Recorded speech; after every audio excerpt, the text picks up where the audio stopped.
नमस्कार जय जगन्नाथ मु पद्मिनी आपण स्वागत करछि मोर ओडिया ब्यूटी मिक्स चैनल रे। दर्शक बंधु आज आम आलोचना करबा एक बहुत पॉपुलर हेयर केयर प्रोडक्ट विषय रे।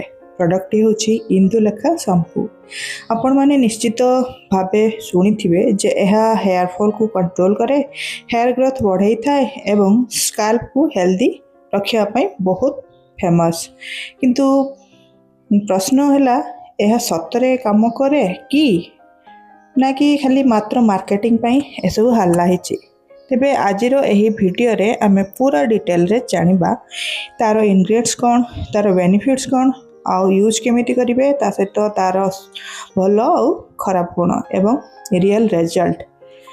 तेबे वीडियो को शेष पर्यंत निश्चय देखंतु, कारण शेष रे मु कहिबी ए शैम्पू काहाकू यूज करवा उचित एवं काहाकू एवॉइड करवा दरकार। तेबे इंदुलेखा एक आयुर्वेदिक ब्रांड जहाँ मेनली केरलार ट्रेडिशनल हर्ब को नेकी बना हेची बा ऊपर ता ऊपर बेस्ट। तेबे ई ब्रांड सबुठु फेमस प्रोडक्ट हला इंदुलेखा भिंगा ऑयल, जहाँ क्लिनिकली प्रूवेन बोली क्लेम करा जायछि और हेयर फॉल मध्य से कम करि थाए। तेबे सेही ऑयल रो सक्सेस परे ब्रांड लॉन्च कला इंदुलेखा शैम्पू। ए शैम्पू रे केमिकल कम एवं हर्बल इंग्रेडिएंट्स अधिका थिबा बोली कंपनी क्लेम करे। तेबे यार पैकेजिंग इंदुलेखा शैम्पू आसुची ग्रीन कलर बॉटल रे, जहाँ देखिबा को नेचुरल फील दे थाए। बॉटल डिजाइन सिंपल एवं स्ट्रांग, प्राइस टिके हाई साइड रे थाए कंपेयर टू नॉर्मल शैम्पू। किंतु हर्बल प्रोडक्ट हेइथारु लोक माने इन्वेस्ट करिया को रेडी थांती, कारण ताको रे विश्वास कि हर्बल प्रोडक्ट हमर चुटी को ठीक रखिबो, डैमेज करबनी।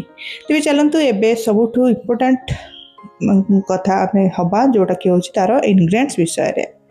तेबे एथिरे जो इंग्रेडिएंट्स अछि ता होछि भृंगराज, जे कि हेयर ग्रोथ दे थाए, हेयर ग्रोथ को बढ़ेबार सहायता करे। आमला, जे कि विटामिन सी रे भरपूर और हेयर को स्ट्रांग करे, शाइनियर करे, हेल्दी करे।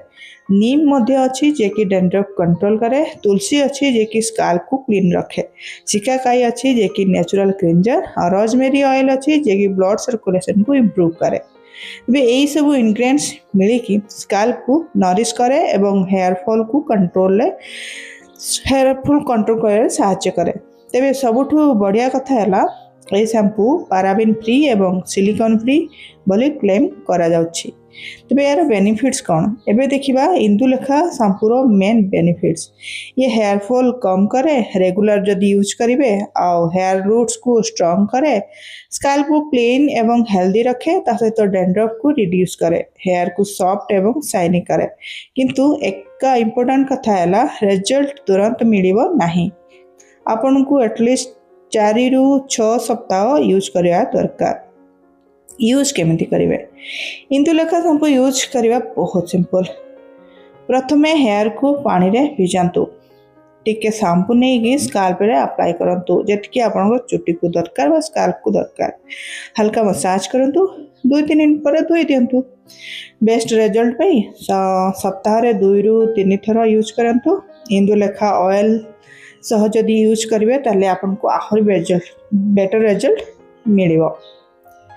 तो तेबे यार भल और खराब जब देखी नबा, तेबे हर्बल इंग्रेडिएंट्स अच्छी जोटा कि भल, केमिकल कम, हेयर फॉल कंट्रोल हेल्प करे, लॉन्ग टर्म यूज रे गुड रिजल्ट दे थाए। किंतु खराब जदि किछि देखिबा ताले प्राइस टिके हाई अच्छी, ड्राई हेयर को लोक मान को टिके आहुरी ड्राई फील हे पारे कारण हर्बल वाला शैम्पू।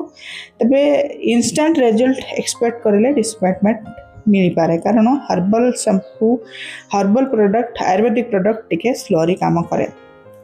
तेबे काहाकू यूज करिया उचित, जहाँ मानक हेयर फॉल अधिका से यूज करिया उचित, जहाँ नेचुरल हर्बल प्रोडक्ट पसंद से यूज करिया उचित, कारण तांकर मेंटली से प्रिपेयर्ड ही थांती और बिलीव रखी थांती कि एटा भलो काम करे, जहाँ कि भलो समस्त पई। आउ ता सहित ये स्काल्प प्रॉब्लम जदि अच्छी आपंकर डेंड्रफ अच्छी इचिंग होची कुंडई होची स्काल्प ताले आपको आपण अप्लाई करि परिबे। किए अवॉइड करबा उचित ना बहुत ड्राई हेयर जहार अच्छी ताकू कंडीशनर अप्लाई करे को पड़िबो ता सहित इमीडिएट रिजल्ट जदि चाहउछन्ती आपको अप्लाई करतु नाही। तबे जदि ओवरऑल कथा कहबी तेरे शेष जदि कहवाक जी ताले इंदुलेखा शैम्पू एक भल हर्बल ऑप्शन किंतु यह मैजिक प्रोडक्ट नुहे। रेगुलर यूज प्रॉपर डाइट एवं ऑयलिंग सह यूज करिले रिजल्ट देखा जाय पारे। ता सहित यार रेटिंग्स अछि 3.8 आउट ऑफ 5 स्टार ऑनलाइन रे। जदि आपण natural hair care routine follow करछंती तेबे ए शैम्पू ट्राई करि पारिबे।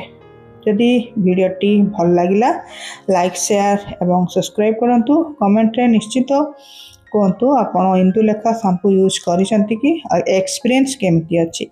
पुणी थरे देखा हो नेक्स्ट वीडियो रे। नमस्कार, जय Jagannath. Thank you for watching.